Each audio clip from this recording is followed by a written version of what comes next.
Bonsoir à tous. Donc effectivement, je vais vous parler de Jean Richer et donc comme le disait, j'avais pas prévu ça, mais effectivement, il ne faut pas oublier que Jean Richer, donc c'est effectivement Alain Doré-Soundiram, notre président d'honneur, qui nous a donné cette petite impulsion au début de la formation de cette association Guyane Astronomie, en nous disant, hé les gars, n'oubliez pas qu'il y a eu un astronome qui est venu il y a un peu plus de 330 ans en Guyane et qu'on n'en entend pas beaucoup parler.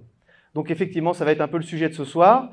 Donc, pour essayer de vous faire venir, eh bien, on a trouvé un titre relativement accrocheur, hein, j'espère. J'espère que ça vous a pas trop perturbé, l'histoire du Shadek et de la forme de la Terre. Vous allez comprendre que c'est une vraie question, ce n'est pas simplement une facétie d'astronome ou d'humoriste, mais effectivement, la question se pose, est-ce que la Terre est en forme de Shadek? Je vais vous expliquer tout ça. Alors, première chose, on va commencer par la fin. Comme ça, au moins, vous serez tout de suite fixés. La Terre, effectivement, si ça marche, n'est pas ronde. Ah oui, non, ne vous inquiétez pas, vous n'êtes pas arrivé dans une conférence avec des perspectives de ce qu'on appelle les platistes, hein, donc ne vous inquiétez pas, nous ne sommes pas chez la secte des gens qui pensent que la Terre est plate, mais effectivement, la Terre n'est pas ronde. Alors donc si elle n'est pas ronde, mais elle n'est pas plate non plus, ne vous inquiétez pas. Alors, si elle n'est pas ronde, si elle n'est pas plate, eh bien, quelle est la forme de la Terre? Grande question. Alors là, je suis sûr qu'il y a déjà parmi vous des gens qui se demandent, mais attendez, pour moi, la Terre a toujours été ronde. Qu'est-ce que c'est que cette histoire? Eh bien, en réalité, cette question se pose évidemment depuis très longtemps. Les premiers à se poser la question, évidemment, ce sont les hommes préhistoriques, les hommes et les femmes préhistoriques, qui ont essayé peut-être de deviner quelle était la forme de la Terre. Alors, de ce que l'on en sait aujourd'hui sur la préhistoire, on n'a aucune information sur le fait que des hommes préhistoriques aient découvert, avant, donc bien longtemps après, donc la forme de la Terre. On imagine donc que les hommes préhistoriques, quels qu'ils soient, ceux qui ont peuplé la Terre partout, eh bien, n'ont jamais découvert réellement quelle était la forme de la Terre. Est-ce qu'il y a une raison? Eh bien, peut-être tout simplement parce que, comme vous le savez, les hommes qui ont voyagé pendant plusieurs centaines de milliers d'années, de moins de 200 000 ans, l'apparition de l'Homo sapiens, jusqu'à finalement les Grecs, eh bien, les hommes ne se sont pas re-rencontrés après avoir fait le tour de la Terre. Donc, s'ils ne se sont pas re-rencontrés, ils n'ont peut-être pas imaginé qu'effectivement, la Terre était tout simplement un continuum et que si on partait à un bout, on retrouvait les autres. Évidemment, on le sait bien, puisqu'en Amérique du Sud, les Amérindiens, a priori, n'ont pas retraversé l'Atlantique, donc pas de rencontre avant, finalement, le XVIe siècle, le XVe, pardon. Et donc, on imagine que parmi les peuples premiers, les Amérindiens, mais aussi tous les peuples en Afrique, les peuples en Asie, n'avaient pas imaginé que la Terre soit autre que plate, puisqu'on n'a pas imaginé plus, finalement. Alors, est-ce que ceci est vrai? Bien sûr, on n'aura aucune certitude, puisqu'il n'y a pas d'écrit qui date de plus que moins 7000 à moins 10 000 ans avant Jésus-Christ.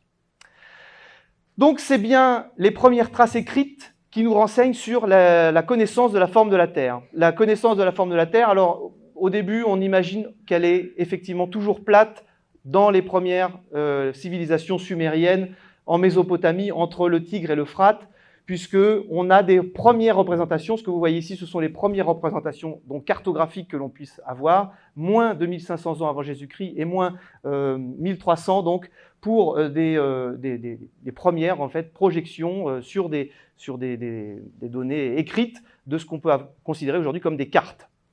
Mais on ne va pas plus loin en général qu'une ville, donc est-ce que la Terre est plate, est-ce que la Terre est ronde? Ce n'est pas encore vraiment une question, a priori, pour ces gens-là.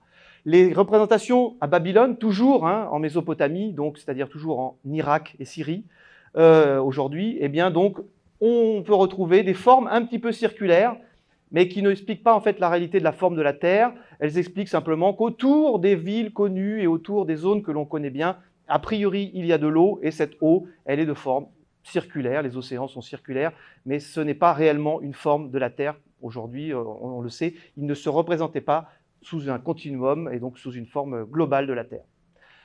Alors, les premiers à réellement considérer que nous vivons sur un globe et non pas sur une tranche plate, ce sont bien les Grecs.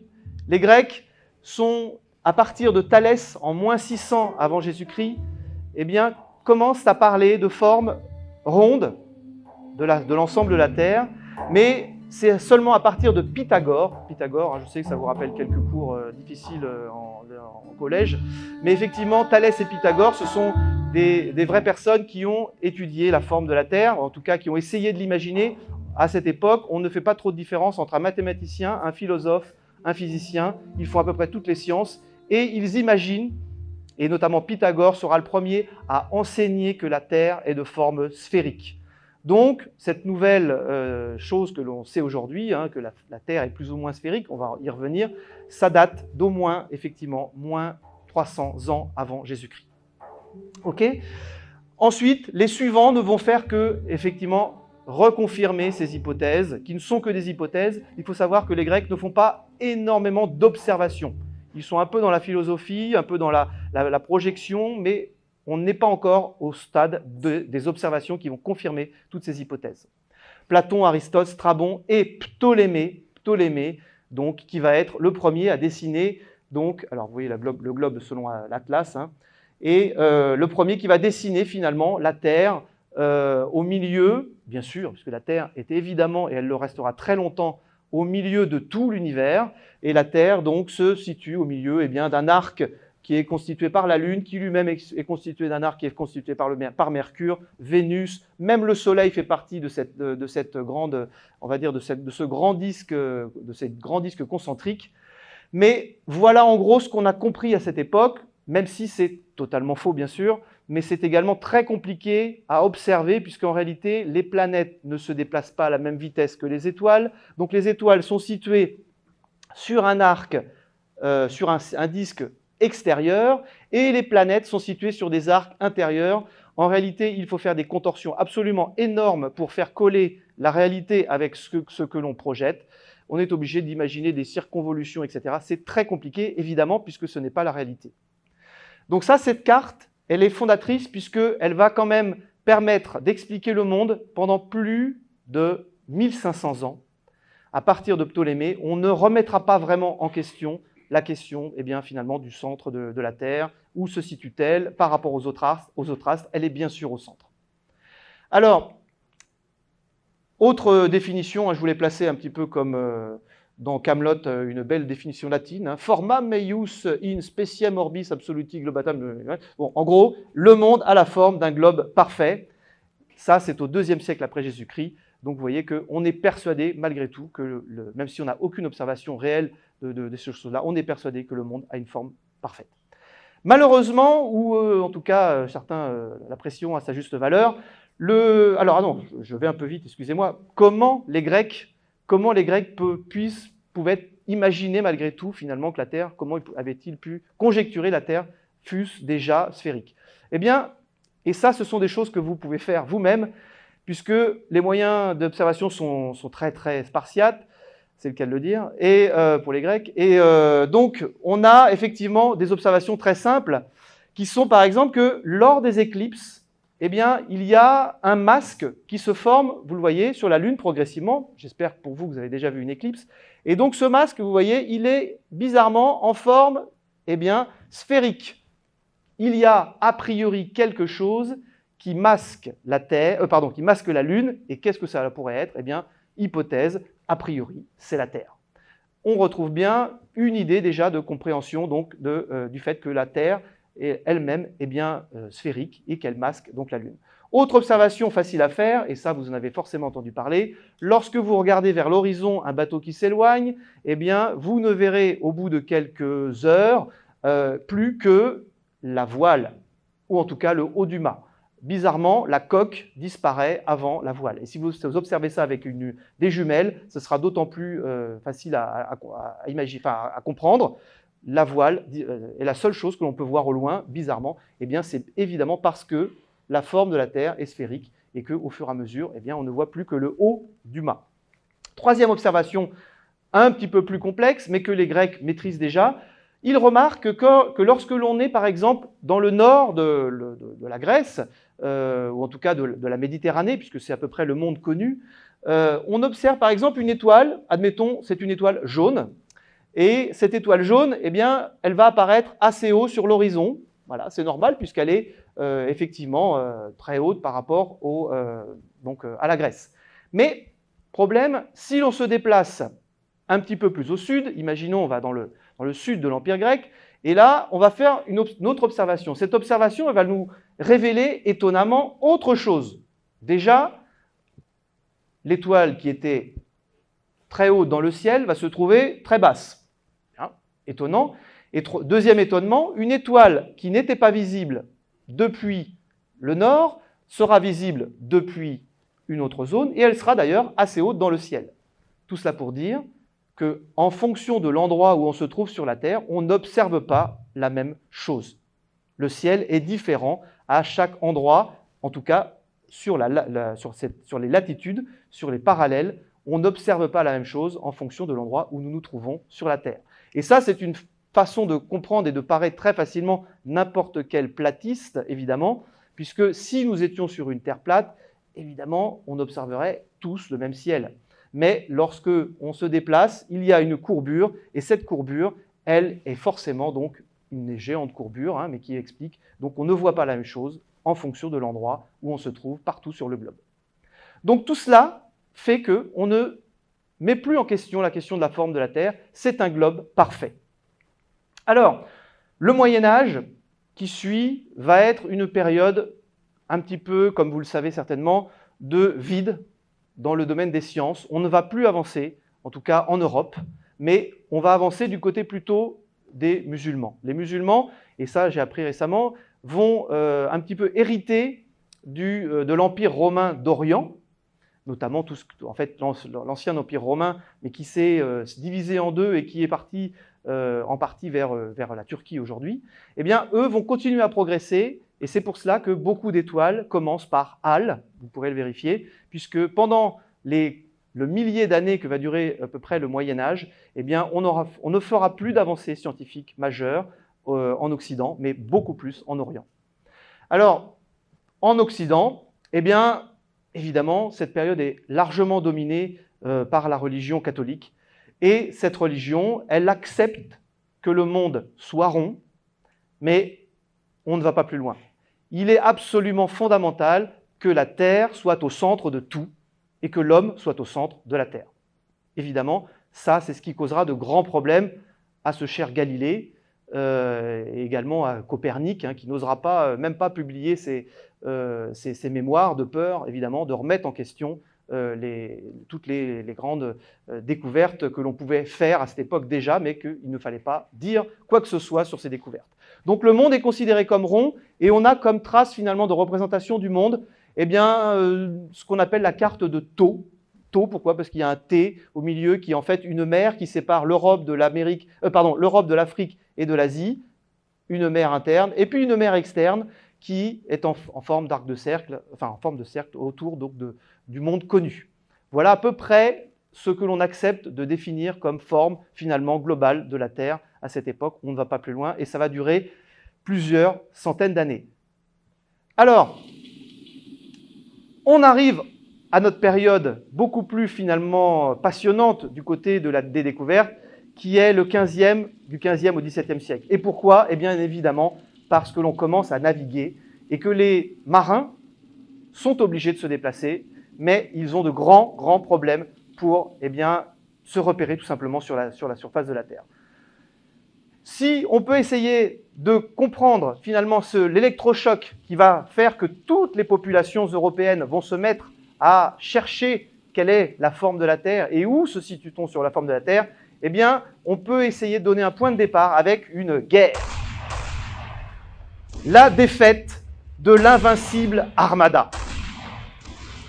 Alors, l'invincible Armada, vous avez tous entendu parler de cette incroyable épopée espagnole. Les Espagnols dominent depuis plusieurs dizaines d'années, même plusieurs centaines d'années, les mers avec les Portugais. Ils vont même, comme vous le savez, se diviser l'Amérique en deux, hein. Mais ils sont invincibles parce qu'ils sont très bons en mer, alors qu'il y a quand même des gros problèmes. des gros problèmes, et je vais en parler, mais ils arrivent avec leur force de frappe, avec aussi des techniques stratégiques d'abordage. Ils arrivent à dominer l'ensemble du monde, et les Anglais, les Français, les Hollandais ne font pas un pli face aux Espagnols. Seulement, la défaite de l'invincible Armada va marquer un point de départ, finalement, de cette descente aux enfers que vont subir les Espagnols. Et pourquoi? Quelle est cette histoire de l'invincible Armada de cette défaite? Eh bien, cette défaite, elle est principalement, justement, géographique. Les Espagnols, sous Philippe II, vont avoir une idée finalement, de se débarrasser tout simplement des Anglais. Aussi simple que ça, les Anglais ne comptent pas, hein, donc on va envahir l'Angleterre et puis on va régler cette histoire, il n'y a plus de raison qu'on parle de l'Angleterre.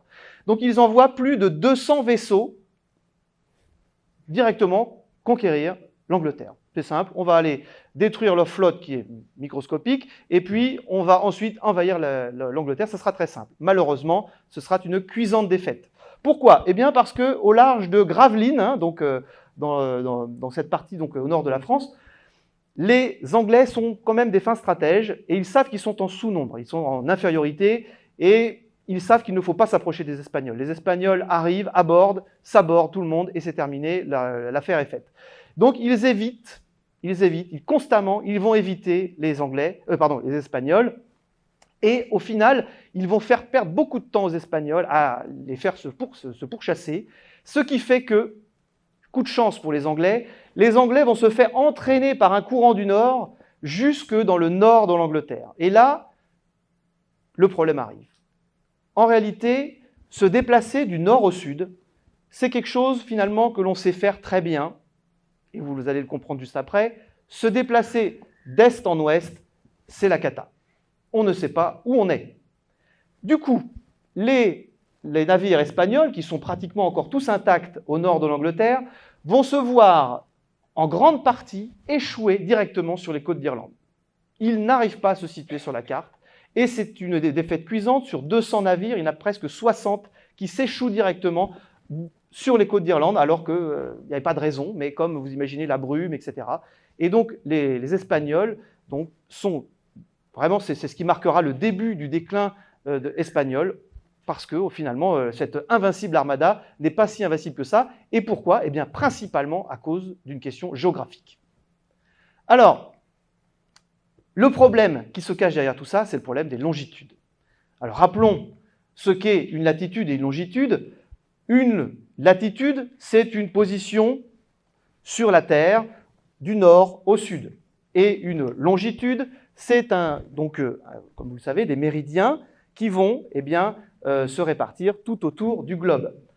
Une latitude, c'est quelque chose d'assez pratique, c'est fixe. Si je tourne ma Terre, puisque tout le monde le sait, elle tourne, ma latitude ne change pas. C'est-à-dire que je suis à 4 degrés, aujourd'hui nous sommes à 4 degrés de latitude, la Terre a beau tourner, on est toujours à 4 degrés. Le problème, c'est la longitude. Comme la Terre tourne, eh bien maintenant, vous regardez dans cette direction du ciel, mais dans une heure, vous regarderez par là, et puis dans une heure, vous regarderez par là. Ce qui fait que les longitudes sont en permanence en mouvement du fait de la rotation de la Terre. Donc il est beaucoup plus compliqué de savoir où nous nous trouvons, vu que la Terre tourne. Mais elle ne tourne pas selon l'axe des latitudes. Donc ce gros problème, eh bien, je vais vous l'expliquer de façon un petit peu plus détaillée, en revenant sur la latitude. Je suppose qu'après ce que je vais vous dire, j'espère que vous allez tous être capables de devenir des grands marins chevronnés, puisque une seule étoile suffit à savoir où nous nous situons, donc sur la planète, en fonction de notre latitude. Et cette étoile, c'est l'étoile polaire. L'étoile polaire, donc si vous l'observez depuis Paris, alors pour ceux qui sont bons en astronomie, vous reconnaissez la petite ours, et au bout du manche de la petite ours, eh bien cette étoile, l'étoile polaire, eh bien si vous l'observez à Paris, vous allez mesurer par rapport à l'horizon, imaginez vous regardez la mer dans la direction nord, et vous allez regarder l'angle que fait cette étoile en fonction donc de votre position, et vous allez mesurer 48 degrés, à peu près. Ça va varier un petit peu dans l'année, mais ça va varier très très peu. Si vous faites la même chose depuis Cayenne, eh bien ça sera très différent. Si vous le faites exactement au même moment, vous allez observer seulement 5 degrés donc, de hauteur pour la même étoile au même moment. Avec quelques conversions très simples, ça veut dire qu'on peut déterminer, finalement, vous avez vu, c'est très proche de notre latitude. Notre latitude est proche de 5 degrés, la latitude de Paris est proche de 45 degrés. Avec des petites tables de conversion, on arrive simplement en mesurant l'étoile polaire, à savoir où nous nous trouvons sur la planète au niveau latitude. Alors, depuis Cayenne, exemple, en plus, pour vous prouver que je ne dis pas de bêtises, vous voyez, ça c'est la position de l'étoile polaire en fonction des jours et des nuits. Elle ne varie quasiment pas. L'étoile polaire est à peu près toujours au même endroit, quel que soit le moment de l'année, quel que soit le moment de la journée. D'accord? Donc c'est un très très bon point de repère pour se repérer au niveau latitude. Le problème de la longitude, comme je vous l'ai dit, c'est qu'on n'y arrive pas. Et ce gros problème va durer pendant des centaines d'années. Alors, revenons à notre histoire. À côté de ces problèmes, on a quand même des marins qui s'en sortent un peu mieux que les autres. Les Hollandais. Il y a des Hollandais dans la salle, hein? J'en connais au moins un. Où est-il, mon Hollandais? Donc, il ne faut pas dire du mal des Hollandais. Les Hollandais, effectivement, vont être les rois des mers pendant presque un siècle. Pourquoi? Parce que ce sont des grands cartographes. Et malgré le problème des longitudes que j'ai évoqué, eh bien, ils vont quand même réussir à trouver les moyens de se déplacer partout sur le globe et de maîtriser le commerce presque partout, donc pour l'Europe. Et ça va beaucoup vexer les Français. Vous connaissez les Français, quand d'autres réussissent mieux que nous, ça nous vexe. Et il y a des grands Français à cette époque. Donc, oui, les cartes. Celui-ci, je pense que vous le connaissez. Louis XIV.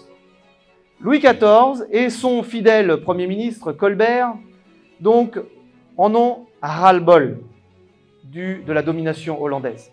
Ils sont dépendants même des Hollandais. Dès qu'ils veulent faire quelque chose sur les mers, ils sont obligés de passer par des commerçants hollandais. Et il y a un moment, ça gêne un petit peu quand même toute cette grandeur royale française qui en a vraiment, qui vraiment veut dominer, veut être au moins au même niveau que les Hollandais. Alors, pour ce faire, on peut dire que, même si des choses mauvaises ont été faites par Louis XIV, ce qui a été fait là est fondateur de ce que je vais vous raconter après. Colbert va convaincre Louis XIV de créer l'Académie des sciences. Alors l'Académie des sciences, c'est tout simplement la première académie scientifique qui va exister. Et on va recruter des scientifiques de partout, en tout cas en Europe, en les payant des fortunes pour les faire venir et les faire travailler pour la cour française. On a par exemple, on en reparlera, Cassini, Picard qui est par là, Huygens, donc des grands noms qui viennent finalement de Hollande, du Danemark, d'Italie, et on doit les faire travailler. Pourquoi? Pour la même raison dont je vous ai parlé depuis tout à l'heure, la question des longitudes. Il va falloir enfin qu'on en démorde avec cette question des longitudes. On veut enfin se situer sur la planète un peu mieux que ce qu'on a toujours fait.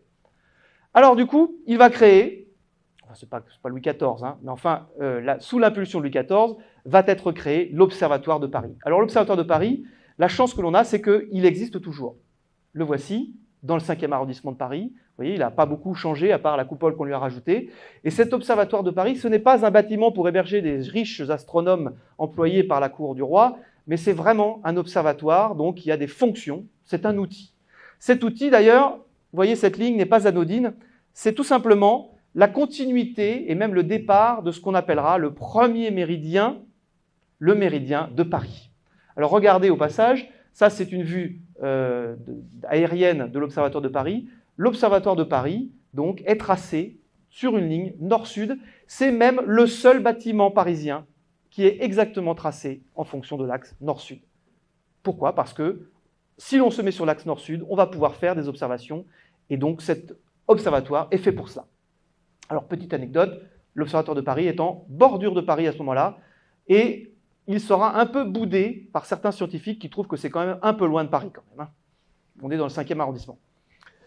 Alors, le méridien de Paris va donc être tracé par Picard, cet abbé, et il va définir le centre du monde, encore une fois, hein. Et ce centre du monde, évidemment, passe par Paris, et on va, à partir de cela, commencer à enfin déterminer les vraies positions donc, de la France, la vraie géographie de la France, qui, vous voyez, a été modifié suite à des gros travaux de Picard. Donc ça, ce sont les anciennes traces, et les nouvelles traces, vous voyez, sont très proches de la réalité. On arrive enfin à déterminer, malgré les gros problèmes que l'on a encore de détermination de la longitude, on arrive par triangulation à tracer des cartes beaucoup plus sérieuses qu'avant. Alors, le méridien de Paris, évidemment, qui aurait dû devenir le méridien principal. Aujourd'hui, tout le monde sait que c'est le méridien de Greenwich en Angleterre qui a gagné la palme définitive du temps zéro, mais ça aurait dû être le méridien de Paris. C'est une autre histoire pourquoi on a perdu le méridien de Paris. Alors, le géographe, c'est donc lui, l'abbé Picard, qui fait partie de cette grande académie des sciences. L'abbé Picard, il invente tout un tas d'instruments. Ce sont des gens absolument incroyables à cette époque qui sont des philosophes, inventeurs, physiciens, mathématiciens, naturalistes. En fait, ce sont des scientifiques complets. Ils s'intéressent absolument à toutes les sciences, la physique, etc. Donc, le méridien de Paris est donc bien déterminé par ce géographe. Ce que je vous présente maintenant, c'est les personnes qui vont faire qu'on arrive justement à notre histoire de Jean Richer en Guyane. Alors, il fera également, cet abbé Picard, un voyage à Uraniborg, qui est une sorte de temple pour les astronomes. Pourquoi? Parce que 100 ans plus tôt à peu près, un certain Tycho Brahe, un néerlandais, avait fait les premières observations astronomiques à l'œil et avait recueilli un nombre de données incroyables, mais qui n'avaient pas encore été exploitées. Donc Uraniborg, encore aujourd'hui, c'est une sorte de temple pour l'astronomie. Donc, on a également une autre personne incroyable qui s'appelle monsieur Christian Huygens. Huygens, c'est un Hollandais, encore une fois. Et ce Huygens, le roi va l'acheter vraiment très cher pour le faire venir et le faire travailler pour sa cour. Et Huygens va être le premier à découvrir, par exemple, entre autres, Titan, une des lunes de Saturne. Il va également inventer un système qui permet de calculer le temps. Et oui, la longitude est très liée à la question du temps. Et avant l'invention des premières horloges, comment fait-on pour mesurer le temps? Eh bien, comme tout le monde le sait, on met un cadran solaire, et puis on a une position de l'ombre qui va nous donner l'heure. Maintenant, c'est très, très, très imprécis. Ça donne une heure à quelques minutes, voire dizaines de minutes près. On n'arrive pas à déterminer l'heure très précisément. Mais avec un système de pendule, on arrive enfin à déterminer l'heure de façon assez précise. Et ça, c'est notamment grâce à Galilée, mais aussi donc d'autres personnes qui ont suivi derrière. Le seul problème, c'est qu'avant Huygens, il faut quelqu'un qui compte toute la journée les secondes. Je vous laisse imaginer. Ne comptez pas, c'est environ 67 000 de mémoire. Toute la journée, on compte les secondes, et comme ça, on demande à l'horloger, alors, t'en es à combien? Je suis à 38 227. Ok, ça veut dire qu'il est 14h28, ok. Mais on n'a pas de vrai moyen pour déterminer l'heure à cette époque, et Huygens va mettre en pratique justement les premiers pas de la technologie, on va dire, en mécanisant ce système de pendule. Ce qui va permettre de pouvoir déterminer l'heure de façon beaucoup plus précise et de façon beaucoup plus répétable. Le chef, on peut dire, c'est le chef, Cassini. Alors lui, c'est l'homme le mieux payé donc de toute la cour du roi, peut-être après Colbert, mais effectivement, un Italien, cet Italien sera acheté à grands frais parce que c'est quelqu'un qui est très connu déjà en Italie pour les observations qu'il a faites, et on va le faire venir. Il va tellement bien rester que c'est plusieurs générations de ses enfants, de ses fils évidemment à cette époque, qui vont devenir finalement les patrons de l'Observatoire de Paris. Donc le nom de l'Observatoire de Paris est très lié à Cassini, et notamment par ce premier qui est Jean-Dominique Cassini. Cassini est un très grand connaisseur de Jupiter. Il observe la rotation des satellites de Jupiter. Pourquoi est-ce qu'il fait ça? Eh bien, pour mesurer le temps. Tout le monde à cette époque est complètement obnubilé par la question du temps. On aimerait bien pouvoir savoir que lorsque, par exemple, Io passe devant Jupiter, eh bien, ça veut dire qu'on est à telle heure, tel jour. Et ces essais vont pousser les astronomes à essayer de comprendre un peu mieux le ciel pour expliquer finalement l'heure qu'il est sur Terre. Ils ne sont pas passionnés comme nous d'astronomie juste parce qu'on rêve d'aller dans l'espace. Eux, ils pensent simplement à résoudre des vrais problèmes. Alors, l'idée qui mènera à la Guyane, elle viendra de ce monsieur. Pourtant, ce monsieur a été oublié complètement dans l'histoire, mais c'est lui qui imagine, avec toute cette matière grise qui est en présence, que, ok, on commence à avoir des instruments corrects, des horloges, on commence à avoir des cadrans pour pouvoir mesurer les astres, mais on n'a pas encore fait quelque chose, on ne s'est pas déplacé pour voir finalement si l'on observait, et je vous rappelle tout à l'heure le problème avec les Grecs, d'un point A, les étoiles, et d'un autre point B éloigné, est-ce qu'on va avoir des choses intéressantes à voir? Évidemment que oui.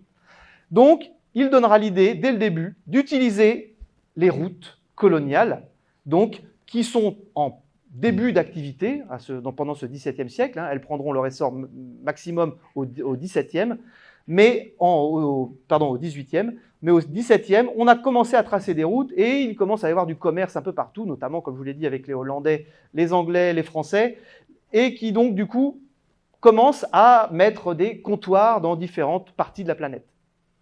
Et l'idée d'Ozu, c'est de dire, tiens, ça serait pas mal qu'on utilise ces comptoirs pour y implanter des scientifiques, et puis on verra si ça marche pas, on verra. Et effectivement, c'est ce qu'il donnera comme idée, et c'est ça qui fait qu'on enverra à Cayenne, et non pas à Madagascar, finalement, le premier vrai scientifique expatrié, Monsieur Jean Richer. Alors, Jean Richer, c'est un homme qui n'aurait pas finalement dû être destiné à être un grand scientifique. En réalité, c'est un fils de laboureur. Alors, cette image que l'on voit de lui n'est pas réelle. Ce n'est pas, on a tendance à confondre. Si vous tapez Jean Richer sur Google, vous verrez tout de suite cette image. Or, ce n'est pas vrai, ce n'est pas Jean Richer. C'est une représentation de Jean Richer qui est faite, mais ce n'est pas lui. Jean Richer, donc, c'est un fils de laboureur, mais d'une famille qui a un petit peu grandi, un petit peu mieux que les autres dans la région. Et cette région, c'est la Hague, très proche de Cherbourg, donc dans un petit village qui s'appelle Aumonville-la-Petite. Et ce fils de laboureur, de façon, on va dire, incroyable, ses capacités cognitives, on va dire, son grand dévolument aux mathématiques et à la physique, vont faire qu'il va être tout de suite envoyé sur Paris. Alors ça, c'est un petit village donc d'Aumonville encore aujourd'hui. Voilà, et c'est ce que l'on peut voir de l'endroit où naquit Jean Richer. Alors, ce Jean Richer, il va devenir professeur de mathématiques à Paris. Et ça, je vous dis déjà, en progression sociale pour l'époque, c'est quand même assez incroyable qu'un fils de laboureur puisse devenir professeur de mathématiques, évidemment suppléant. Ce sera un grand problème de toute sa vie. Il ne sera jamais sur le devant de la scène. C'est peut-être pour ça qu'on en parle ce soir, parce que justement, il n'a jamais été mis sur le devant de la scène, parce qu'il n'était pas de grande famille. Quand je vous ai parlé de Huygens, de Cassini et autres grands chercheurs, évidemment, c'était des gens de très bonne famille, des nobles qui descendaient de lignées, donc de gens qui étaient déjà finalement dans le gratin. Jean Richer, pas du tout. Il va faire ses armes tout seul. Et en étant finalement au bon moment, au bon endroit, il va subir cette promotion, alors donc assez incroyable, qui va lui permettre de passer du Collège Royal de Paris. Alors, Collège Royal de Paris, pour ceux qui connaissent, c'est le Collège de France aujourd'hui, qui existe donc toujours.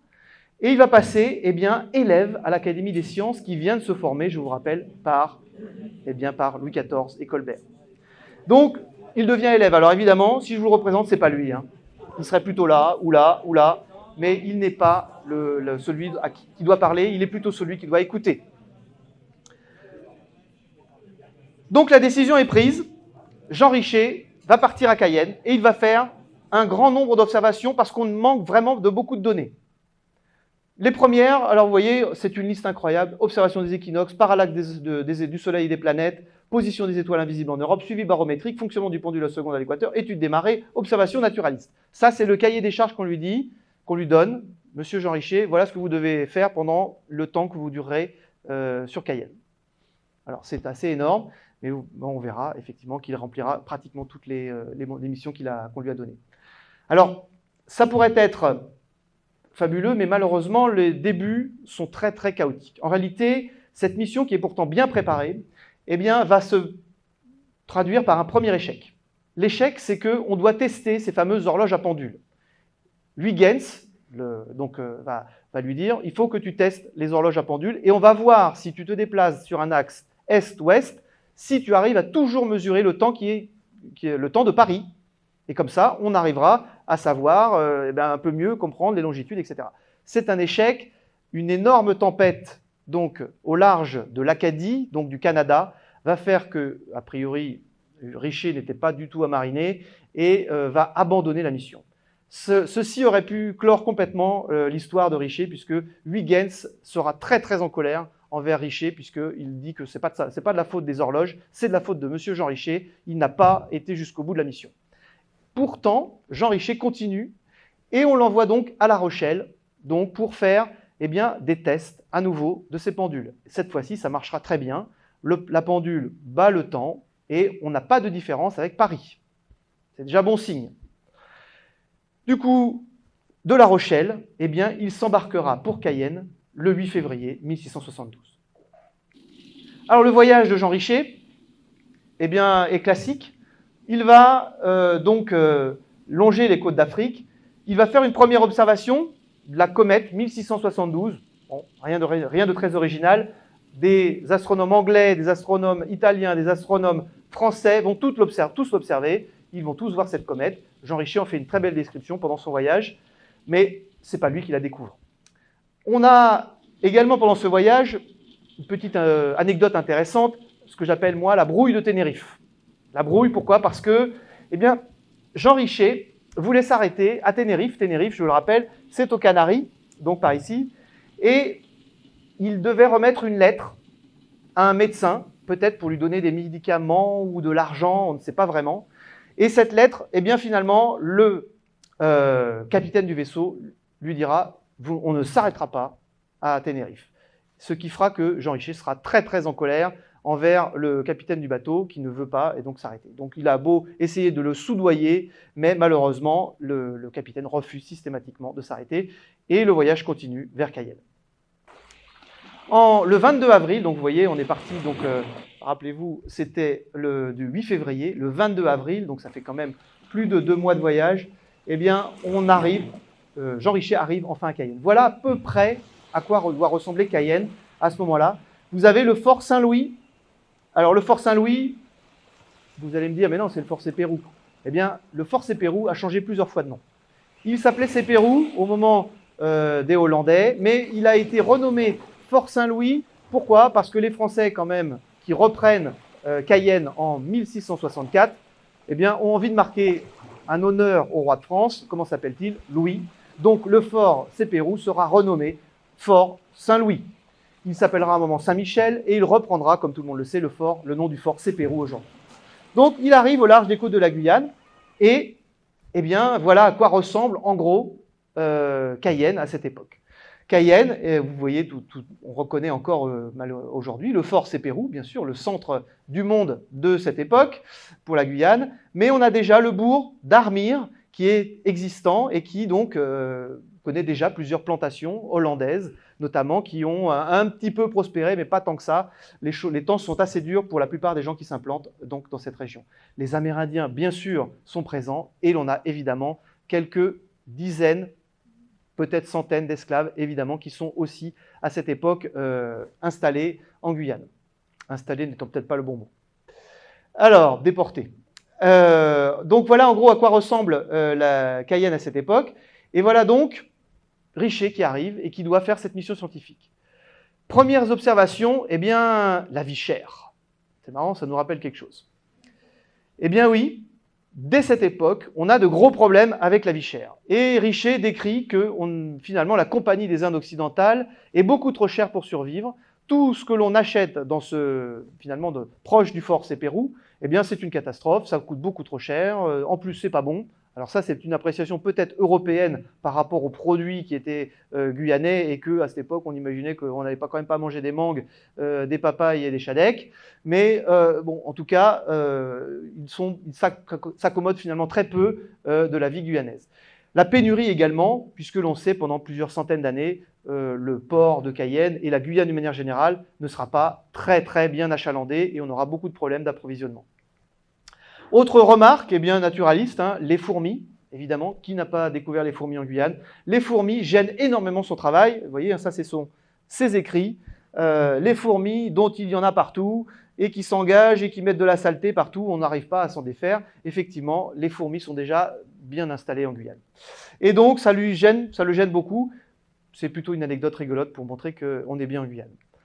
Troisième point, l'anguille électrique. L'anguille électrique, eh bien, il en fera une réelle découverte, puisqu'en réalité, il va se faire piquer, enfin, toucher, il va toucher une anguille électrique, et il sera le premier européen à décrire une anguille électrique. En réalité, si vous cherchez anguille électrique aujourd'hui, vous verrez que c'est Linné, 70 ans plus tard à peu près, qui décrira l'anguille électrique, mais Jean Richer, en 1672, se fait bien donc piqué par une anguille électrique et va bien effectivement être engourdi, comme il le dit, par ce bizarre animal, ce poisson qui va effectivement l'engourdir tellement que, oups, hop, là j'étais un peu vite, qui va l'engourdir tellement qu'on pourrait presque tomber dans les pommes, tellement c'est puissant. Alors, autre observation, eh bien le caoutchouc. Le caoutchouc n'est pas encore découvert. La condamine, dont on reparlera tout à l'heure, donc qui est un autre scientifique qui sera envoyé en Guyane, eh bien, va décrire 70 ans plus tard seulement le caoutchouc, mais Jean Richer parle bien du caoutchouc, il appelle ça la gomme gut, et les Amérindiens sont déjà des grands connaisseurs de la gomme gut, ils l'utilisent pour diverses choses, et voilà, le caoutchouc est en réalité découvert par Jean Richer, mais on ne lui donnera jamais la paternité de la découverte. Le crocodile, alors c'est plutôt sa mascotte, il appelle ça le crocodile, hein, tout le monde sait qu'on dit les caïmans en Guyane, mais effectivement, il sera très étonné d'un animal qui arrive à ne pas manger pendant 8 mois. Il essaiera même de le ramener lors de son voyage retour, et malheureusement, le pauvre animal mourra quelques jours après le début du voyage, alors qu'il a survécu pendant 8 mois dans une mare, sans rien manger. Ironie du sort. Les dauphins, il fait des observations sur le fait que, eh oui, les marsouins ont le sang chaud. Alors, comment il découvre ça? Tout simplement, il prend un marsouin vivant, il ouvre en deux, et puis, c'est encore chaud. Voilà. Évidemment, on fait de la science à cette époque de façon un peu brutale, mais c'est exactement comme ça qu'on découvre des choses, malheureusement, à cette époque. Et donc, on ne sait pas encore que les mammifères, les marins, comme les marsouins, sont des mammifères, justement. Alors, arrivons à notre intérêt. Il est quand même envoyé pour faire de la science astronomique. Et donc, ce Jean Richer va donc s'implanter proche de la mer pour installer un observatoire. Alors, vous voyez, ça, c'est une représentation très, on va dire, imagée, hein, mais on peut imaginer, puisque selon ces descriptions, il y a une sorte de trou dans un petit observatoire fait donc à la mer Indienne, on va dire, hein, une sorte de carbet, qui va être fait, pas d'ailleurs par, et vous le voyez, les sauvages, hein, évidemment, on désigne les Amérindiens comme ça à cette époque. Et donc, cet observatoire va être implanté où? On ne sait pas. Et ça, on y reviendra. C'est bien un des sujets qui nous intéresse beaucoup, c'est où est-il implanté? On sait juste que c'est au bord de la mer. Alors voilà donc une représentation que l'on peut imaginer de Jean Richer, en face de l'île et la mer, en train de scruter les premières étoiles et planètes qu'il a besoin d'observer sur des longues durées. Alors, est-ce qu'il ressemble à ça? Aucune idée. Maintenant, c'est comme ça qu'on peut s'imaginer. Mais voilà, il arrive seulement à faire ses premières observations en mai 1672. Évidemment, il tombe en pleine saison des pluies, et en pleine saison des pluies, difficile de faire des observations astronomiques. Quels sont les instruments de Jean Richer? Eh bien, on a déjà des lunettes. Les lunettes existent de plusieurs tailles, il en aura 2 principalement. Il va aussi avoir une méridienne, je vais y revenir, un quart de cercle, un octant, 2 horloges à pendule et 2 lunettes. Alors, pour essayer de détailler un petit peu tous ces équipements, eh bien, une méridienne. La méridienne, c'est un instrument absolument fondamental de cette époque. C'est quoi? Eh bien, c'est une ligne. C'est une ligne qui est tracée entre le nord et le sud. C'est-à-dire que si je me situe à Paris, la méridienne, elle va être là. Voilà, c'est une ligne comme ça. Si je me situe à Cayenne, la ligne sera toujours là. Effectivement, ce sera toujours une ligne qui tracera le nord et le sud. Donc, on va prendre le nord, admettons, je cherche le nord, voilà, hop, je prends le sud, je trace une ligne entre le nord et le sud, j'ai une méridienne. Pourquoi est-ce qu'on s'intéresse aux méridiennes? Eh bien, parce que c'est en regardant à la méridienne, les étoiles et les planètes, que l'on peut avoir le maximum de hauteur d'une étoile ou d'une planète. Je vous passe ces détails. Donc, cette méridienne, eh bien, vous voyez, c'est ce que je disais, nord-sud. On y reviendra si vous avez des questions. Donc ensuite, les horloges à pendule, eh bien, ce sont ces fameuses horloges de Huygens, celles dont je vous décrivais tout à l'heure, qu'elles étaient enfin mécanisées. Et cette horloge, elle va servir à mesurer le temps. Alors voilà, une copie, enfin pas une copie, hein, c'est un vrai instrument, hein, donc, fait par Turette, effectivement, donc pour le roi, et qui est une vraie horloge à pendule de cette époque. Alors ces horloges à pendule, eh bien, il y en a 2, et donc c'est fondamental, vous allez le voir, cette horloge va révéler des choses absolument incroyables sur la Terre. Alors on imagine, non pas Richer, mais son acolyte, dont on parle très peu, qui est Meurice. On ne sait pas plus que ça. Est-ce que c'est son prénom, est-ce que c'est son nom? Et donc ce Meurice, en train de noter soigneusement, finalement, l'heure, le temps, avec une horloge qui bat la seconde et une horloge qui bat la demi-seconde. Celle de droite bat la demi-seconde, celle de gauche bat la seconde. Et avec ça, eh bien, on arrive à mesurer le temps. Ça, c'est quelque chose que vous allez voir comprendre tout à l'heure, fondamental. Qu'est-ce qu'on a d'autre? On a un quart de cercle. Un quart de cercle, eh bien, c'est un instrument qui permet, comme je vous le disais tout à l'heure, de mesurer eh bien, la hauteur d'une étoile par rapport à l'horizon. Donc, on va, au moyen d'une sorte de lunette qui est ici, on va, et en s'assurant que l'objet est bien orienté avec un poids qui va le permettre d'être sûr d'avoir une orientation correcte par rapport à la Terre, eh bien, on va mesurer un angle ici, et cet angle eh bien, va nous donner tout simplement la hauteur de la planète ou de l'étoile à un moment précis. Et comme on connaît le moment grâce aux horloges, si on a une horloge et une mesure d'angle, eh bien, on sait mesurer où se trouve une étoile ou une planète. Donc voilà l'utilisation d'un quart de cercle, donc depuis, eh bien, évidemment, Picard et autres inventeurs qui déterminent cet instrument. Un octant, c'est à peu près la même chose, et donc, sauf que c'est un peu plus petit. Et donc, on imagine à peu près ce que ça pourrait donner. Richer en train d'observer donc eh bien, la position d'une étoile ou d'une planète, pendant que Meurice est en train de regarder eh bien, l'heure qu'il est, à la seconde, voire à la demi-seconde près. Ça, c'est le travail principal que vont mener ces deux personnes au sein donc, de cet observatoire de Cayenne. Alors, Mars. Je vais maintenant vous parler de quelles sont les découvertes. La découverte, il y en a deux principales, ne vous inquiétez pas, ça ne va pas être très long. Mais Mars, en réalité, c'est une des missions principales, primordiales de Richer. Il faut que Richer mesure la position de Mars à une époque précise. Pourquoi? Eh bien parce qu'il y a plein de raisons, parce qu'on ne sait pas vraiment où se situe Mars en distance par rapport à la Terre. Et donc si on ne situe pas Mars, on ne sait pas non plus à quelle distance on se situe du Soleil. Bref, on ne sait pas vraiment où se situe Mars en distance. Donc comme Mars, on le sait, et ils le savent à l'époque, va passer à l'opposition de la Terre. Alors l'opposition, c'est quand le Soleil, la Terre et Mars sont parfaitement alignés. Et ça, on le sait déjà le prévoir. Et le 8 septembre 1672, bien avant l'envoi de Jean Richer en Guyane, on sait que Mars va passer exactement à l'opposition. Et cette mesure va permettre à des astronomes à Paris et des astronomes à Cayenne de faire la même mesure au même moment précis et donc de comparer les mesures que l'on aura entre Paris et Cayenne. Ça, c'est le fondement même donc, de ce qu'on appelle les mesures de parallaxe. On se met à différents endroits, on mesure exactement au même moment et donc on a des positions précises. Donc, cette position de Mars, eh bien, elle va être mesurée. Alors là, vous voyez, c'est tous les 2 ans, en fait, Mars passe à l'opposition. Tous les 2 ans, elle passe très proche de la Terre. Et donc, on sait depuis très longtemps à quel moment, finalement, Mars passe au plus proche de la Terre. Ça, c'est aussi une petite courbe qui présente, finalement, la distance de Mars par rapport à la Terre. Et donc, vous voyez qu'en 1672, eh bien, effectivement, c'est bien vu, puisque Mars est assez proche de la Terre. Donc, c'est vraiment un des meilleurs moments pour observer donc, Mars à ce moment-là. Alors, pourquoi est-ce qu'on fait ça et qu'est-ce que ça donne? Ce que je vous disais, on va mesurer depuis Paris un angle. Mais cet angle, il faut le mesurer par rapport à quelque chose. Et qu'est-ce qu'on a? Eh bien, on a des étoiles. Vous voyez, ici, j'ai une étoile. Mais une étoile, c'est tellement loin que si je mesure un angle par rapport à Mars qui est beaucoup plus près, eh bien, cet angle ne sera pas le même. Je redis toujours la même chose. Si vous vous situez à Paris et si vous vous situez à Cayenne. On a un angle différent. Et là, attention, pour ceux qui n'aiment pas les maths, bouchez-vous les oreilles, ça va être très rapide. Si l'on a 2 angles, eh bien, c'est très facile d'en avoir un troisième. Si l'on a cet angle-là au milieu, l'angle jaune, eh bien, ce sera, si l'on connaît la distance entre Paris et Cayenne, très simple, et de façon purement... ça y est, le nom m'échappe.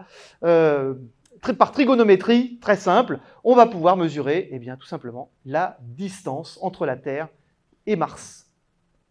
Et ça peut vous paraître très anodin, mais en réalité, c'est la première fois que l'on va faire cette mesure de façon en tout cas, assez précise. La première fois dans l'histoire, c'est bien grâce à Richer et à Cassini à Paris que l'on va faire cette mesure. Alors, regardez ce que ça peut donner, pour vous prouver qu'on a bien une différence. Imaginez, vous regardez Mars et puis des étoiles depuis Paris, et puis vous regardez Mars et des étoiles les mêmes au même moment depuis Cayenne. C'est pas la même chose, on ne voit pas la même chose. Il y a un angle différent que l'on se situe à Paris ou à Cayenne. Il est donc très important de se mettre à des points différents du globe pour pouvoir faire ces observations. Alors, remarquez d'ailleurs, pour ceux qui n'auraient pas remarqué, que la Lune n'apparaît pas pareil à Paris ou à Cayenne. La représentation de la Lune partout en Europe et d'une manière générale dans l'Occident, c'est celle-ci. Or, si c'était en Guyane qu'on avait inventé la forme de la Lune, eh bien, ça serait plutôt une assiette. Ah oui, puisque la Lune n'est pas penchée de la même façon à Cayenne qu'à Paris. Alors là, attention, ne vous inquiétez pas, voilà. Juste pour vous dire que le 24 septembre 1672, c'est le jour où l'opposition donc va être en fait mesurée, pas le 8 octobre bizarrement, mais effectivement, on va mesurer des angles. Ces angles vont nous permettre de déterminer la distance Terre-Mars. Alors, Cassini, donc, à Paris, va revendiquer cette découverte en citant quand même son collègue Richer à Cayenne, mais effectivement, il se trouve qu'il arrive à déterminer quelque chose de relativement précis pour l'époque, 55 millions de kilomètres, c'est la distance qu'il détermine par rapport à Mars. La réalité étant de 45. Alors ça peut vous paraître énorme, mais on est 20 fois plus précis que toutes les mesures qu'on a faites depuis plus de 2000 ans. Depuis plus de 1500 ans, pardon, 1600 ans. Alors pourquoi c'est si important? La distance Terre-Mars, c'est intéressant, mais enfin bon, ok, qu'est-ce que ça donne? Eh bien en réalité, si on remonte un petit peu plus loin, un certain Johannes Kepler avait déjà déterminé que finalement, la vitesse de rotation d'une planète autour du Soleil dépend de sa distance au Soleil. Plus l'on est loin du Soleil, moins on va vite. La Terre va beaucoup plus vite autour du Soleil que Jupiter, et Jupiter va plus vite que Saturne, qui va encore plus vite d'ailleurs par rapport à Pluton, etc., qui n'est pas une planète.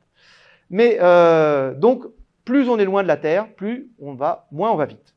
Mais c'est les seules choses que l'on sait, et on n'arrive pas vraiment à donner cette vraie distance. Grâce à cette distance qui est faite enfin entre Paris et Cayenne, grâce à ces mesures de Paris et Cayenne, on va mesurer non seulement la distance Terre-Mars, mais la distance du système solaire entier.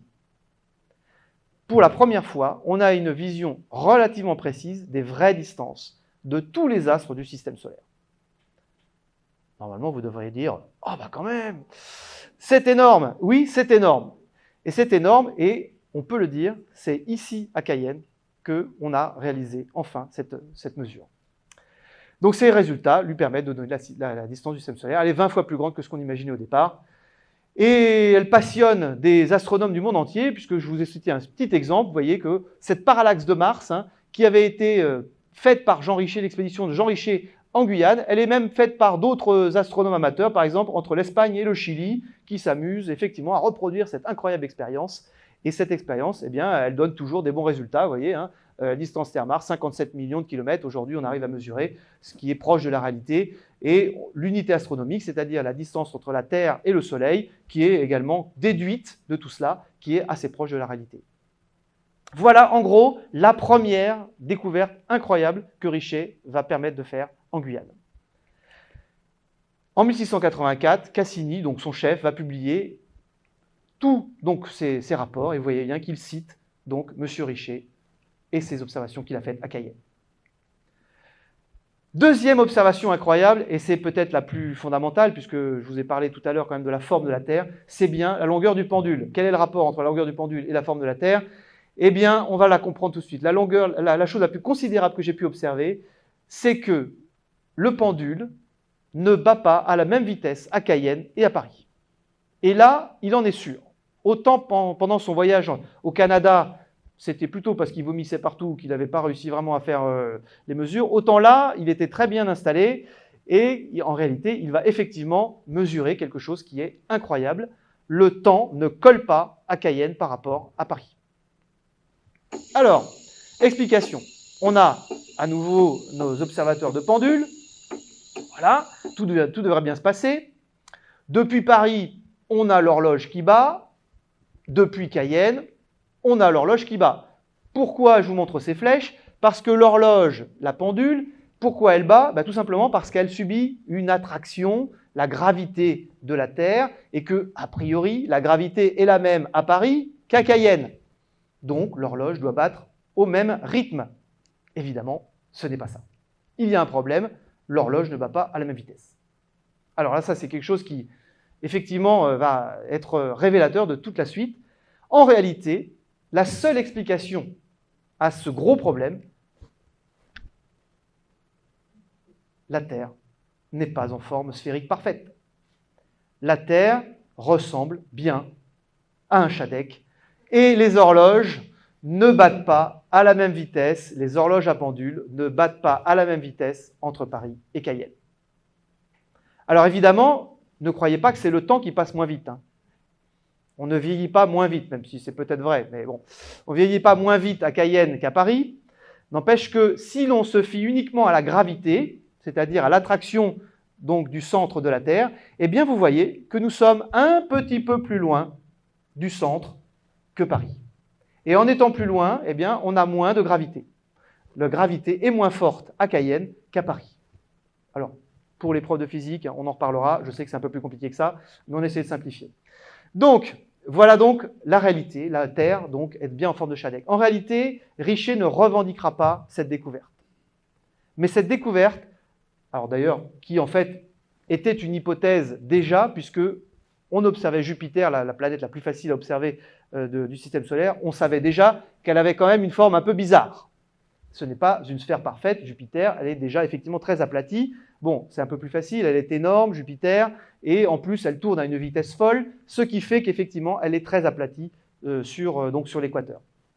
Pardon, sur les pôles, c'est l'inverse. Elle est très aplatie sur les pôles et très allongée sur l'équateur. Eh bien, la Terre, c'est pareil. Nous avons la même forme, un peu moins forte que cela, mais effectivement, on a une forme donc, qui est assez aplatie donc, sur les pôles. Alors, est-ce qu'on en reste là? Est-ce que Richer, finalement, revient et puis déclare « ça y est, j'ai trouvé la forme de la Terre ». Eh bien non, ça ne se passera pas du tout comme ça. Il y a énormément de réticences et même son chef Cassini n'est pas du tout d'accord avec cette hypothèse. À l'époque, la gravité, on ne sait pas ce que c'est que la gravité, on ne sait pas que c'est la Terre qui attire finalement tout à elle. Donc, son chef Cassini a beaucoup plus l'idée que c'est des tourbillons. Voilà. Parce que Descartes aussi pense que ce sont des tourbillons qui attirent tout vers le sol. Lorsque ma chaussure tombe par terre, eh ben, c'est parce qu'il y a un tourbillon qui s'est formé et qu'elle tombe par terre. C'est bizarre, mais c'est ce que l'on pense à cette époque. Or, un autre scientifique anglais a une idée un petit peu plus intelligente, qui plus est, puisqu'il va remarquer quand même que des choses intéressantes ont été faites à Cayenne. Et qui est ce grand scientifique qui va se baser sur, eh bien, Richer, un certain Isaac Newton. Alors, Isaac Newton, pour ceux qui ne connaissent pas, c'est juste le père de la physique actuelle, juste avant Einstein. D'accord? C'est-à-dire, en gros, tout ce que vous avez appris à l'école sur la gravité, c'est lui. D'accord? Donc, c'est lui qui, effectivement, va déterminer de nombreuses choses, et notamment cette gravité, les astres qui s'attirent entre eux, etc. Oui, vous pouvez le dire, vous pouvez le réaliser, Newton s'inspire de ce qui a été fait à Cayenne. C'est quand même, moi personnellement, ça me choque un petit peu quand même, qu'on n'en ait pas beaucoup entendu parler. Et vous voyez, ça, ce que je vous montre là, c'est bien des écrits de Newton. Mais en réalité, on n'y croit pas, et on va devoir envoyer un nombre incroyable de scientifiques, donc, alors Voltaire aussi, plus connu, va songer Milord que sans le voyage et l'expérience de ceux envoyés à Cayenne en 1772, jamais Newton n'eût fait ses découvertes sur l'attraction. Bref, qu'on s'est confirmé, c'est bien à Cayenne qu'on a eu finalement une première confirmation de plein de choses, et notamment de l'attraction universelle. Alors, on en verra tout un tas de scientifiques, et notamment le fameux Charles-Marie de la Condamine, dont le livre est présent ici à la MCMG, si vous voulez, ça vous intéresse. Et donc, Charles-Marie de la Condamine, qui lui-même vérifiera, sera envoyé 70 ans plus tard, pour vérifier ce gros problème que Richer avait mis, ce pavé dans la mare que Richer avait mis dans l'histoire de la science de cette époque. Et voilà, tout le monde sait que c'est en 1672 que, effectivement, Jean Richer avait avait vérifié des hypothèses bizarres et que Newton s'en servit pour donner la figure de la Terre. Mais comme on n'en est pas sûr, eh bien on envoie un nombre, comme je vous le disais, incroyable de scientifiques et qui vont vérifier jusqu'à la condamine donc. Et à cette époque, enfin, on va enfin accepter que la Terre n'est pas une sphère parfaite, mais qu'elle a bien une forme de shadèque. Plus de 70 ans après Jean Richer. Alors, on peut citer d'autres personnes qui vont encenser Richer, comme par exemple Olmsted, un historien, voilà, qui ira plus loin encore que simplement dire que c'est la distance finalement la taille du système solaire qui sera déterminée grâce à Jean Richer, la forme de la Terre, mais carrément la science moderne. Pourquoi? Parce que c'est la première fois qu'on va enfin se baser sur des observations pour vérifier des hypothèses en envoyant justement des scientifiques vérifier les informations à des endroits très très divers et justement pour comparer les choses. Donc c'est finalement la science moderne qui tient ses fondements dans cette mission en Guyane. Est-ce que c'est la fin de l'histoire pour Jean Richer? Eh bien presque. En réalité, qu'est-ce qui va se passer? En réalité, il devrait partir en octobre 1673, mais les choses ne se passeront pas ainsi. Malheureusement, Meurice, son acolyte, meurt. Et il meurt, on ne sait pas trop de quoi, on imagine de la fièvre jaune, de la fièvre typhoïde, etc. On ne sait pas, mais son acolyte meurt. A priori, alors que la saison des pluies bat son plein, la nouvelle saison des pluies, celle de 1673, Richer apparemment abandonne et repart, apparemment malade, pas loin non plus certainement de mourir, donc prend un bateau et retourne à Paris le 25 mai 1673. À son retour, eh bien, il travaillera pour un certain Vauban. Vauban, ça vous dit forcément quelque chose? Oui, Vauban, c'est le Forcé Pérou, eh oui, le constructeur, l'architecte du Forcé Pérou, ici représenté par une BD donc, que je vous recommande, donc, de Patrice Pellerin, donc, qui effectivement donne des belles illustrations de la Guyane de cette époque. Et donc Vauban, voilà, cet architecte militaire de génie, donc, eh bien, Richer travaillera pour lui jusqu'à la fin de sa vie, et on n'entendra plus parler de Jean Richer. C'est ça qui est assez incroyable, c'est que Jean Richer disparaît complètement à la suite de son retour en Guyane. Est-ce que la question, parce qu'on se pose des questions sur pourquoi, peut-être c'est une question d'argent et tout simplement de grade. Comme je vous l'ai dit, Richer reste un fils de laboureur, c'est quelqu'un qui s'est fait lui-même, il n'est pas de la noblesse, et atteindre des niveaux de salaire et de reconnaissance lorsqu'on n'est pas issu de bonne famille à cette époque, c'est impossible. Donc, il trouve finalement le moyen de gagner peut-être un peu plus d'argent en étant ingénieur, alors que finalement, sa carrière d'astronome aurait pu donc continuer. Donc, il va donner son compte-rendu en 1677, et vous voyez donc l'ouvrage que l'on rêve d'avoir à la MCMG un jour, donc qui pour l'instant n'est qu'une photocopie, voilà, oups, en plus mauvaise photocopie, l'ouvrage donc qui va être publié, les observations astronomiques, donc qui seront faites à Cayenne par Jean Richer. Alors, on sait très peu de choses aussi sur son décès, mais a priori, vers l'âge de 66 ans, donc, il décède à Paris. Les mystères. Qu'est-ce que l'on sait de Jean Richer? Il y a des choses, des zones d'ombre. Alors là, on rentre un petit peu dans la passion qui nous mène d'essayer d'en savoir plus. Et donc, les mystères, c'est tout simplement, c'est qu'on ne l'a jamais vu en gravure, en photo. Et ce que vous voyez là, eh bien, c'est peut-être la seule vraie gravure qui représente Jean Richer. Elle est faite par le même homme qui avait dessiné, vous vous rappelez, l'Académie des sciences avec les différents scientifiques de l'époque. Eh bien, cette gravure, alors celle-ci est non travaillée par l'IA et celle-ci est travaillée par l'IA. Eh bien, donc, c'est la seule représentation réelle que l'on a de Richer et que l'on aimerait bien aussi avoir à la MCMG. Apparemment, des ventes aux enchères se font assez chères pour obtenir cette carte donc de Jean Richer, mais qui n'est pas en Guyane cette fois-ci. Là, il est a priori à l'Observatoire de Paris. C'est la seule représentation. Autre grande interrogation, et je vous en ai parlé, c'est où? Où est-il? Alors, est-ce que l'on peut déterminer? Eh bien, oui et non. Où est-il? On n'a pas tellement de choix, en fait. Est-ce qu'il est au Forcé Pérou? A priori, non. Est-ce qu'il est à Armire? Peut-être. Est-ce qu'il est à la montagne de Montabo, ou en tout cas proche du CNES aujourd'hui? Eh bien, peut-être. Mais on ne sait pas encore déterminer ces choses-là. On essaye pourtant, et ça c'est notre travail, Guyane Astronomie, en observant et en lisant de façon très détaillée l'ouvrage donc de Jean Richer, et en essayant de voir où est-ce qu'il voit correctement. Or, on arrive à voir que finalement, au nord, il voit très très bas sur l'horizon, à l'ouest, assez bas aussi, au sud-ouest, c'est pas terrible, 21 degrés, et au sud, un peu moins bien. Ça confirme qu'il est clairement au nord, il est sur la côte, mais ou exactement très difficile. Alors, conjection, ne prenez pas en photo, ce n'est pas une réalité scientifique. Un des endroits qui pourrait correspondre finalement à ces hypothèses pourrait être donc qu'il soit effectivement proche du mont Ravel et peut-être même dans cette zone, donc au pied du mont Ravel, puisque l'on voit qu'il observe très peu vers l'est, alors qu'il a des belles observations au nord et au sud, et des observations moyennes au sud-ouest et à l'ouest. Ça, ce sont des pures conjections. On essaye encore d'affiner cela, mais pour l'instant, on n'a aucune certitude. On a quand même une troisième voie, enfin une deuxième, je ne sais plus, pour essayer de déterminer où il est. Et cette voie, elle a été alors d'essayer déjà de vérifier sur le terrain les choses, puisque l'on sait également qu'il se situe à 7 mètres simplement de hauteur. Alors, nous voilà avec l'Institut de recherche archéologique en archéologie préventive qui nous a accompagnés de façon très sympathique sur les traces de Jean Richer dans le village d'Armire, en gros vers le village sur la route des plages, en gros. Et donc sur la route des plages, on a essayé de retrouver, parce qu'on a quelques indices, on pourra en parler si ça vous intéresse, mais malheureusement, ça a été infructueux et on espère bien retourner sur le terrain pour essayer de voir des choses un peu plus concrètes. Troisième moyen de trouver où se situe-t-il, eh bien là c'est plus complexe, et là nous sommes aidés par l'Observatoire de Paris, et on espère bien, à travers toutes les mesures qu'il a fait, faire comme le fait le GPS, c'est-à-dire retracer à partir des angles qu'il a mesurés et des horaires, l'endroit exact où il se trouve. Pour l'instant, ça n'a rien donné. Vous voyez, ça c'est moi qui ai fait des recherches. On est dans les marais de Caux. A priori, ça ne colle pas. Voilà.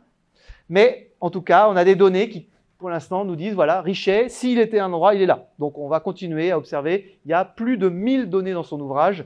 Et donc, chaque traitement prend à peu près un quart d'heure. Vous imaginez un peu le temps qu'il faut effectivement pour arriver à mesurer tout ça. Donc, on est sur les traces, mais j'espère peut-être dans quelques mois, on arrivera donc à déterminer où il se situera. Alors, qu'est-ce qui reste de Jean Richer à Cayenne aujourd'hui? Eh bien, pas grand-chose. La preuve, c'est que vous en entendez peut-être parler pour la première fois. Et le seul endroit où on fait un peu hommage à cet astronome, eh bien, c'est à l'IRD, route de Montabaur, où il y a une plaque sur l'astronome Jean Richer qui a été posée, on ne sait pas exactement quand. On soupçonne un certain Laurent Polidori, peut-être certains connaissent, donc qui a été longtemps à l'IRD et qui était apparemment très passionné aussi de Jean Richer et donc qui a fait monter cette plaque sur l'IRD. C'est le seul endroit où l'on peut observer quelque chose qui parle de Jean Richer en Guyane. Donc pour le situer, vous voyez, c'est par ici. Alors étonnant, on n'est peut-être pas loin de l'endroit où il était. Est-ce qu'il y a finalement... le sort a fait que l'IRD se situe à l'endroit aussi où impossible Jean Richer était? C'est tout à fait possible. Alors, j'en ai presque terminé, juste pour vous dire de façon incroyable que nous avons aussi oublié quelque chose.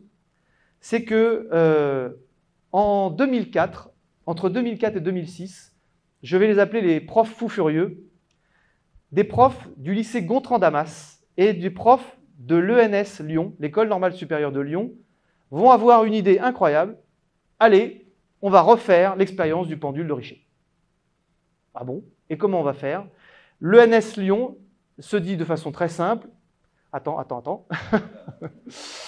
L'ENS Lyon, on va refaire 2 pendules, on va en envoyer une à Cayenne, on va en laisser une à Lyon, et terminé, on refait la même chose, et on verra bien si Richer avait raison. Bon, on sait qu'il avait raison, mais on n'a qu'à réessayer cette expérience.